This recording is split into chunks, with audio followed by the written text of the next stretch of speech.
Le ski de fond à son meilleur. Réuni à l'hôtel Hilton de Québec le 31 octobre dernier, c'était le lancement officiel du Sprint Québec en vue de la Coupe du monde de ski de fond. Une compétition qui prendra place en plein cœur du centre-ville, en face du Parlement de Québec, du 7 au 9 décembre prochain, et qui accueillera évidemment les meilleurs fondeurs de la planète, et ce, dans un décor des plus urbains. La tenue d'une telle compétition en zone urbaine représente également une première en Amérique du Nord. Donc, pour connaître tous les détails de cet événement, je discute avec l'athlète Alex Harvey et aussi avec les deux associés de Gestev, Chantal Lachance et Patrice Drouin. Alors Alex Harvey, salut, comment ça va? Très bien, toi? Ça va très bien, merci. Parle-moi le fait de compétitionner chez vous, là. Comment tu te sens? Je suis excité, c'est sûr. Ça va être la première fois qu'on a une Coupe du monde à Québec. Puis j'ai déjà compétitionné devant ma copine, devant ma famille, mais jamais devant mes amis. Fait que j'ai hâte de faire ça puis de montrer mon sport à toute la ville de Québec. Le parcours, à première vue, pour un gars qui ne connaît pas ça, moi, je trouvais que ça avait de l'air simple. Mais toi, de ton côté, tu disais que ça allait être un des parcours le plus difficile, peut-être, du parcours. Oui, bien ça va être un des plus difficiles du circuit parce que il n'y a pas beaucoup de descentes. Donc, c'est dans les descentes où on peut récupérer. Puis là, il n'y aura aucune récupération sur ce parcours-là. Donc, ça va être vraiment exigeant physiquement. Puis, il va y avoir des virages très serrés. Donc, ça va jouer du coude. Il va falloir être assez solide sur les skis aussi. Alors moi, ce qui est un peu différent de compétitionner dans le bois puis faire ça carrément en ville, là, autour des fortifications devant le Parlement. C'est sûr. Quand c'est en ville comme ça, il y a tellement plus de gens. L'ambiance est électrique. Donc, c'est pas dur de trouver la motivation. Donc, c'est une autre ambiance, une autre atmosphère. Penses-tu que ça va motiver les jeunes là, qui vont devoir aller de près là, à faire encore plus de ski de fond, au moins adopter des saines habitudes de vie? Oui, bien, je l'espère. C'est un sport vraiment que tout le monde gagne à découvrir. C'est un sport excellent pour la santé qu'on peut faire toute notre vie. Donc, j'espère motiver les jeunes à découvrir ce sport-là. Bon, bien, Alex, je te souhaite bonne chance. Merci. Alors, M. Drouin, bonjour, ça va bien? Ça va très bien, très bien.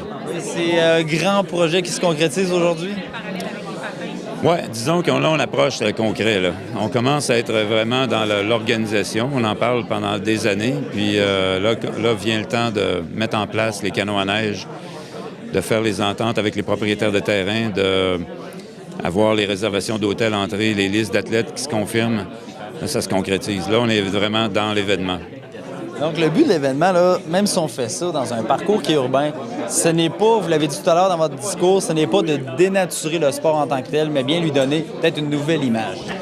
Oui, exactement. Quand on prend le ski de fond, quand on imagine le ski de fond, c'est un sport en nature, en milieu naturel, avec des terrains variés, en pleine forêt. Puis si on pense à la compétition du ski de fond, les coureurs partent pour plusieurs tours ou des longues distances en forêt. Le sprint urbain, sans dénaturer le sport et en respectant l'intégrité de la discipline, on réussit à amener un événement dans le public, dans un milieu architectural vraiment envieux. Puis on est en, je dirais, une espèce de forme de promotion du sport en même temps qu'on tient un événement de haut niveau. Alors, c'est une belle combinaison. Puis on est très, très heureux d'avoir réussi à décrocher ce genre d'événement-là. Parce que ça va, quant à nous, on pense que ça va donner vraiment un essor au sport.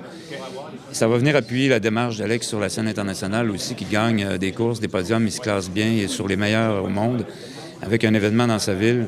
Je pense que c'est une excellente combinaison, puis une excellente coïncidence aussi, parce que c'est pas tout été prévu, là. Hein? Il y a des atomes qui se sont rejoints quelque part, là. Donc, pour baigner dans ce sport-là, vous voyez vraiment que le ski de fond est en évolution, pour ne pas dire révolution. Oui, ça va être...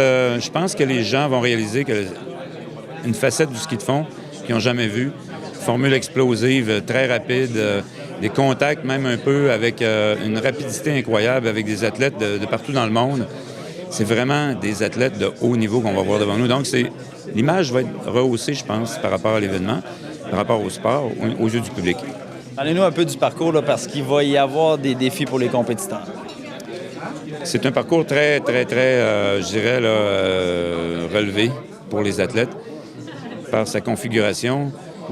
Le fait qu'il est plat, il n'y a pas de récupération. Comme disait Alex tantôt, Alex Harvey, il dit tu peux pas te récupérer dans les descentes, alors tu es toujours en force. Et puis, il y a une fin de course en montée légèrement sur la Grande Allée. Il y a aussi les virages très serrés et le fait d'être 6 coureurs dans le même parcours. On s'imagine 6 coureurs dans un parcours de 8 mètres de large jusqu'à 6 mètres de large. Alors, c'est très serré. Et puis, il faut user de stratégie et de patience des fois puis des fois d'exploser pour dépasser, gagner une place, une position, 2 positions. Pas nécessaire de finir toujours premier à chaque round, c'est toujours d'être dans les quotas pour arriver à la finale. Donc, il y a moyen de sauver son énergie, d'être à l'aise, mais il ne faut jamais négliger une opportunité de passer. Et les virages comme ça, s'enchaîner, c'est une série de virages.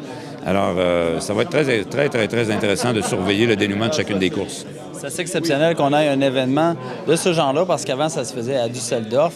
Est-ce que, c'est un événement qui va être ponctuel ou on espère qu'il puisse revenir dans le futur? D'amener un événement comme un ski de fond, une Coupe du monde en plein milieu urbain à Québec, d'enlever cette course-là aux Européens, aux Scandinaves et de l'amener au Québec, ça a été un tour de force. On est déjà au calendrier de 15-16, 2015-2016 pour le retour. Par contre, c'est loin, ça. Il y a beaucoup de changements qui peuvent se passer. Et surtout, je pense que la FIS veut attendre de voir le résultat de Québec, l'opinion des équipes, l'opinion des partenaires européens, parce qu'il y a beaucoup de commandites qui viennent d'Europe. La télédiffusion, le travail qu'on va faire. Alors finalement, on est étudié on est à l'étude pendant le mois de décembre 2012, mais on est déjà au calendrier 15-16. Alors c'est déjà une bonne nouvelle, parce que c'est très compliqué d'aller chercher un type d'événement comme ça en Europe. Maintenant, la grande question, la neige, si on n'en a pas, on fait quoi ou on croise les doigts? Nous, le programme d'enneigement et l'événement tient sur de la neige mécanique, neige artificielle. Alors, il n'y a pas de considération faite en neige naturelle. Alors, la neige naturelle ne fait pas partie de nos plans. Donc, s'il neige, c'est tant mieux. S'il neige, ça va aménager le décor. Le décor va être blanc, c'est ce qu'on souhaite, qu'on soit en hiver. Mais on ne veut pas nécessairement de neige, trop de neige naturelle dans les préparatifs. On veut être sur un fond de neige artificielle. Parce que c'est une neige qui permet aux athlètes de performer mieux, c'est plus glissant. C'est une neige qui dure beaucoup, alors on la fabrique, on la met en place, et si on a un coup de chaud, un coup de chaleur dans la température, un climat doux, la neige mécanique va rester en place. On a un événement. Neige naturelle, on ne sait jamais. Alors, notre plan est fait sur un enneigement artificiel, un enneigement mécanique, et le neige naturelle, c'est plus pour l'embellissement de l'environnement, pour avoir de belles images et faire un peu plus temps des fêtes. Donc, coûte que coûte, l'événement va avoir lieu, c'est sûr. On est pas mal sur cette base-là de réflexion. Alors, jusqu'à preuve du contraire, ça a marché de rester positif et alerte. Merci. Bienvenue. Alors, Chantal, ça va bien? Ça va très bien. C'est l'aboutissement d'un long travail aujourd'hui. Oui, ça fait déjà quelques années là, qu'on planche là-dessus, espérer accueillir un événement international de ski de fond dans la région de Québec. Et puis, de commencer par la capitale nationale, c'est pas rien. Alors, je pense qu'on devrait marquer bien des points auprès de la Fédération internationale. Tu en as parlé, oui, c'est ça, tu en as parlé tout à l'heure dans ton discours. Peut-être marquer des points, donner une bonne note à Québec pour, qui sait, peut-être un jour accueillir les Olympiques. Bon, on ne sait jamais. Je veux dire, qu'est-ce que l'avenir réserve à Québec? Qui sait?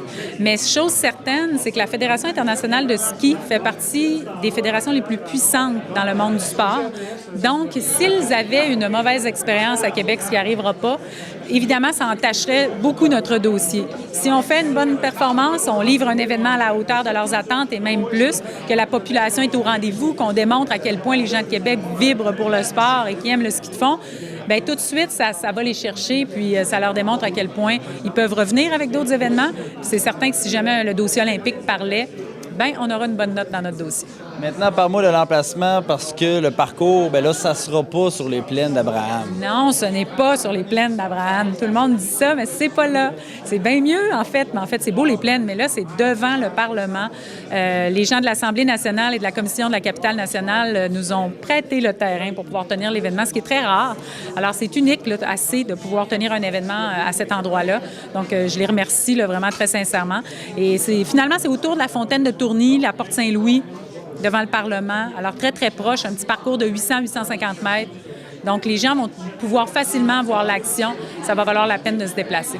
Ça va nous donner une belle visibilité, parce que ça, c'est un événement qui va être télédiffusé, qu'on va voir partout dans le monde. Ah, c'est la meilleure carte postale et c'est une des raisons pour laquelle on a choisi ce parcours-là. C'est que, oui, évidemment, on va regarder la compétition avec les caméras et tout ça, mais en arrière-plan, c'est pas des arbres puis des sapins, là. C'est le Parlement de Québec, c'est les portes Saint-Louis, c'est les murs de Québec, donc la fontaine de Tourny qui est unique à Québec. Donc tout ça, ça va se promener partout dans une centaine de pays dans le monde, à raison peut-être de 60, 80 heures. Donc ça va être, c'est beaucoup, c'est un très bon placement pour la région de Québec d'investir dans un événement comme ça et d'accueillir des événements comme ça. Ouais, il va y avoir des belles compétitions. Bon, le 7 et le 8 décembre. Mais là, le 9, il y a une activité spéciale. On a essayé d'inclure les amateurs de ski de fond. Là, pour ceux qui voudraient relever le défi, par exemple, peut-être, je dis bien peut-être, de battre le chrono d'Alex Harvey. En tout cas, du moins de tenter de se rapprocher. Je pense que ça va être ça le truc important pour tout le monde, c'est de se dire hey, moi, je suis allé plus proche du temps d'Alex Harvey ou de Chandra ou de Devon ou n'importe quel athlète de l'équipe canadienne. Donc, le matin, ces athlètes-là vont venir faire un temps sur le parcours et dans les mêmes conditions climatiques, dans la même journée, il y aura la possibilité pour jusqu'à 1000 personnes. On ne peut pas aller à plus que 1000. Si c'est 200, ce sera 200. Mais les gens vont venir faire un tour de parcours. On va les chronométrer puis ils vont essayer de se rapprocher du temps du vainqueur. Et puis, je rappelle que les profits, une partie des profits de cette activité-là vont aller au club de ski de fond de la région de Québec et du Mont-Saint-Anne. Donc, on invite les gens à venir vous voir parce que c'est un événement, là, c'est une expérience assez unique. Là, on va être prêt, on va quasiment pouvoir toucher les compétiteurs. On va être au cœur de l'action, vraiment. Ils vont être là, tout près. Puis comme dans tous nos autres événements qu'on fait, je sens que la population va vraiment donner des ailes aux athlètes. Ils vont faire des performances incroyables, j'en suis certaine. Ça va être haut en émotion, ça va être super le fun.